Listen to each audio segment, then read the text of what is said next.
Hello, I'm Richard Ridge for Broadway World. Broadway is back, and I'm here at the Ambassador Theater where the hit razzle-dazzle musical Chicago is reopening. It is the longest-running American musical in Broadway history, celebrating 25 years. And I'll be catching up with the latest Roxy Hart, one of Broadway's favorites, Anna Villafane.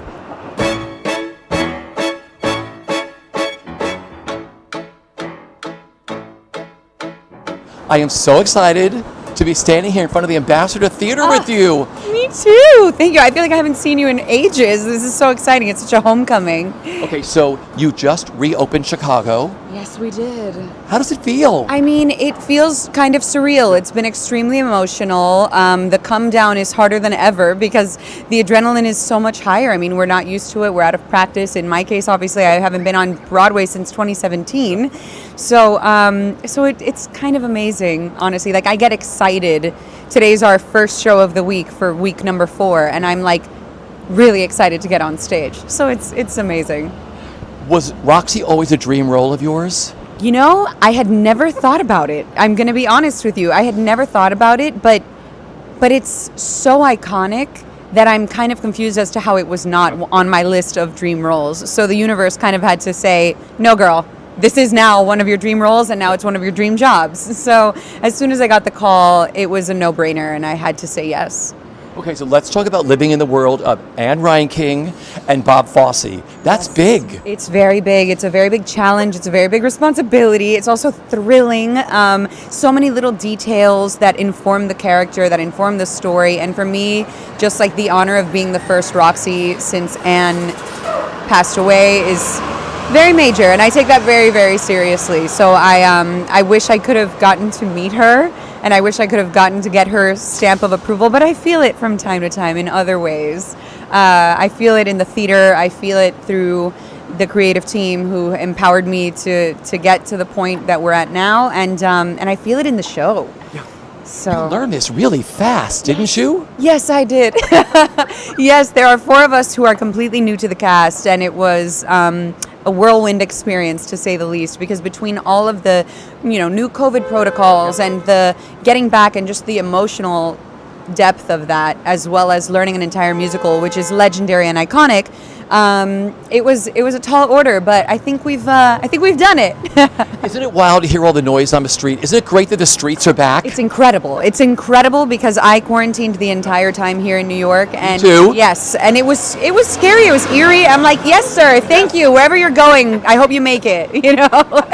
On time. It's really amazing to be part also of that, of ushering New York back to theaters, back to just culture, and New York can never die, in my opinion. So, what was it like being back in rehearsals again? I mean, this is something we hadn't done in 18 months, being back in a rehearsal room, and Yes. the 4 of you going into the show together must have made it a little easier. Yes, we definitely have our little clique. We have our little text thread and be like, how are you guys feeling? Acupuncture appointments, physical therapy appointments, all of the things. But it was daunting. It's also daunting because stepping into something that everybody knows and loves, America's longest running musical for 25 Broadway history, years. Yeah, and so celebrating 25 years actually right now. We love it. The paparazzi. Yes. 25 years this month actually that the show has been on Broadway. So it was overwhelming, but I was very happy to have somewhere to put all the energy. Because it's been almost like pent up, and like I've been doing a lot of TV, which is not the same, and just getting somewhere to throw it all, and to put all of the passion and all of the energy and all of the extra feelings that we have. We just went through something pretty traumatic, so it's nice to have an outlet. It's very cathartic. What was September 14th like? That first performance back, a live audience, Broadway's back, the lights were lit here at the Ambassador. Oh my gosh, it was. I kept having to check myself. I kept having to, first of all, I put my phone on airplane mode for every performance because I'm kind of nerdy like that. But I kept having to have little reality checks and pinch myself moments because for me, theater's my first love. And like I've been wanting to get back on stage for a couple years now, ever since Collective Rage. And to do it at this capacity and at this moment in history is something that is not lost on me. Like that's history book stuff. That's the things that we'll tell our kids and grandkids and whatever. And like, and it's, it's a lot. It's actually kind of difficult to put into words. I get into like emotional hangovers, because the 15th, thank God we had a day off after our opening. And the 15th, I was just laid out on the couch and I was like, is this all really happening? Like, to be, I'm 32 years old, leading my second show on Broadway, like, and bringing Broadway back.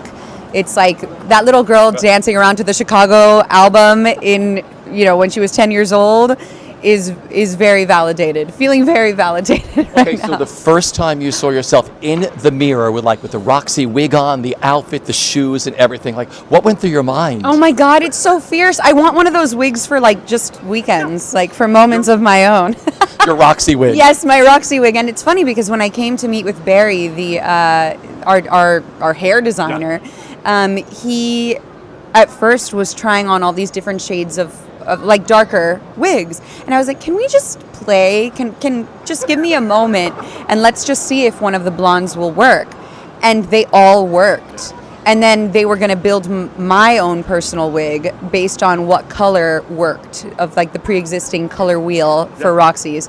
And when Walter saw me for the first time as a blonde, he lost it. And then Barry Weissler was like, oh my God, how did I not think of this myself? And I'm like, I'm so happy that I spoke up, because as you grow up in this industry, you start to use your voice more and more. And that's one good thing that I've learned from the roles that I've played, from Gloria, from Betty, and from Roxy, is these are not women who would stay quiet when someone's asking their opinions. So I'm very, very proud of the fact that I spoke up that day, because it is very fun to be blonde. I'm not saying blondes have more fun, but I'm saying the jury's out. Totally. Just with Broadway being back, you've missed all the rituals. There were so many great things, just going in the stage door, going into your dressing room. Yes, it's great to have my second apartment here in Midtown. I have a second set of everything. That is definitely something that I missed. But also just in general, that feeling afterwards when you want to grab a bite to eat, or all the haunts of the Broadway community, whether it's Glass House, Dutch Fred's, Times Square Diner, even, to be honest. Their turkey burger and their sweet potato fries are great. There's such a little world to it, and it's a specific lifestyle. And I hadn't done it for so long, so I'm really happy to be back in it. It's nice to know what I'm doing this time around. It's nice to not be going in it as green as On Your Feet, and to just have... I know more who I am. I know more what this requires. There they go. Yes, there they go. I know more what this requires of me, energy-wise and self-care-wise. And I think that I'm just in such a more empowered place to do it, and to do it well. Yeah. So it's really fun. Okay. 25 years on Broadway. The longest running American musical. Why do you think Chicago touches millions and millions of people around the world? There's always a line at the door to buy tickets here. Why do you think that is? I think there's a couple of things. First of all, the material itself. There is no bad song in Chicago. All of the songs are the single. There's no B tracks. And then on top of that, I think it's just timeless themes. We all have our light versus darkness. We all have if you take away judgment and morality, how is it any different than we're so conditioned to seeing men in these positions of the man killed somebody, or the man has their wife and their mistress and whatever. And so for once I feel like Chicago kind of puts the women into that driver's seat, and that he had it coming. I sit backstage watching Cell Block Tango, and I'm like, how delicious to be a woman. So I don't think that's ever going to go away. I think we need more of it, actually. Yeah. Like I said, working with this cast, it must be so amazing, right? It's beyond. Lilias White. Every single time that woman gets on stage to sing When You're Good to Mama, it's different. Every single time. So I learn so much just from the people that I work with. A lot of the cast has been with the show for many, many years, and to love something that much, to do it for that many years, it has to be a very special piece. So that says a lot about not only the people themselves and the artists willing to do this, but also about the piece. So it's really a great moment to be a part of. Bianca was Roxy, and now she's your Velma. Yes, and that's huge too, because she was one of the first people that I met when I moved to New York.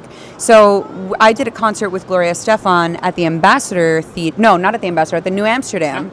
And and it was my first time performing on a Broadway stage, and it was for Viva Broadway, and Bianca introduced me, because at the time I believe she was playing Roxy. And I have actually pictures of when she came to see me in On Your Feet. And so she was one of my first like friends. We would do press together, a lot of stuff in Spanish. And she was always very nice to me. Her and Patina Miller were the first two people that were like extremely nice to me, that I didn't have to like prove myself first, you know?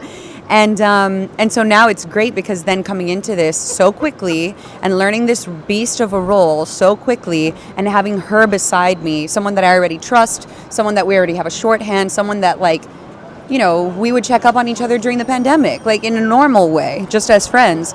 So it's been really, really special to be able to share this with her, someone I admire, someone who paved the way for me to even be in this position now. Here's another truck. Here it goes. Love a truck. Liberty Contracting Corporation. I remember Gwen Verdon told me, and Ann Reinking told me, Gwen put Ann Reinking into the show and told her all the little things to do. So I'm sure Bianca gave you something like...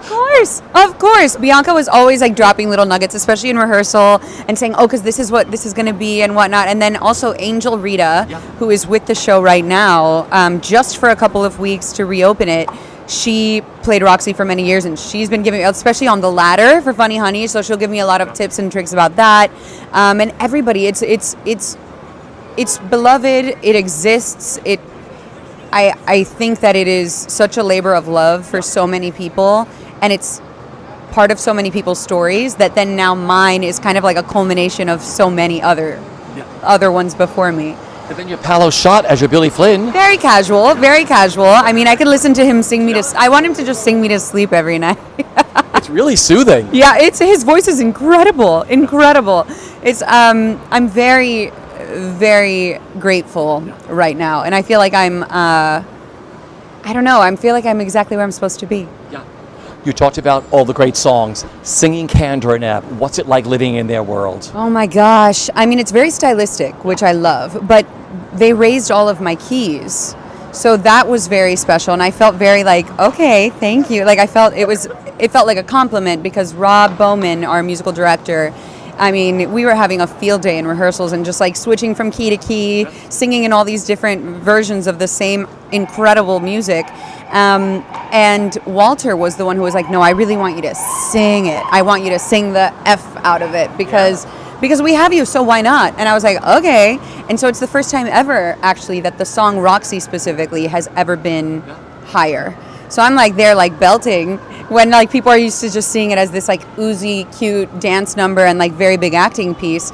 So it's so I feel very special in terms of just that, because like they really wanted to, and they tailor the show for whoever's in it to bring out the best of those actors.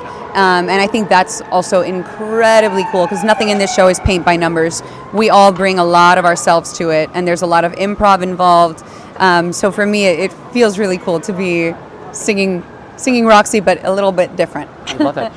You bring so many subtle Anna things to this Roxy that I've never seen before. You do something, well, I don't want to give it away for the audience, but you grab it out of the sky and you put it into your heart. Oh, yeah. I freaked when I saw that moment the other night. I was you. like, wow, these little subtle touches. That must be so great when you get to make her your own. Well, I honestly didn't have a point of reference, because I've never seen the show. And so when I met with Walter, I was honest about that. I was like, look, all due respect, I moved to New York in a show, so I never saw shows. I just like was in one. So at first I thought it was going to be taken as like, you know, kind of offensively-ish. And instead he was excited, because he said, oh, you'll create this as if it's your original version, because you don't have a point of reference or something that you're going to be mimicking or imitating. So I'm glad you noticed. Oh yeah. So my final question is, what are you enjoying the most? You're back on Broadway. Oh, all of it. Getting to see people again, getting to connect with like why I first fell in love with theater, and getting to connect with the city, because I feel like we've all just been in our own little bubbles. And rightfully so, and as long as it's safe for us to do so, it's really beautiful to just be able to like be with other humans. Totally. Yes, exactly. So it's really nice, and I feel like audiences are hungry and need it more than ever. So it's really nice to be the conduit for that, for people to come into this building, and which is so rich in its own history, and to then be transported through what we do to for 2.5 hours get out of whatever it is that they're going through and just be able to go on this journey, specifically with Roxy, but with all of us that are on stage. It's really there's nothing like it. Yeah. Well, I was here the other night. The house was packed. The audience was on their feet. There were people from all around the world speaking all these different languages, but we all had the same best time here at Chicago. So everybody out there, if you've seen Chicago or if you haven't seen Chicago, it's time to come back to see this wonderful lady, Anna Villafane, play Roxy in the 25th year, right? Yes, 25 years of Chicago. Take care. Thank you.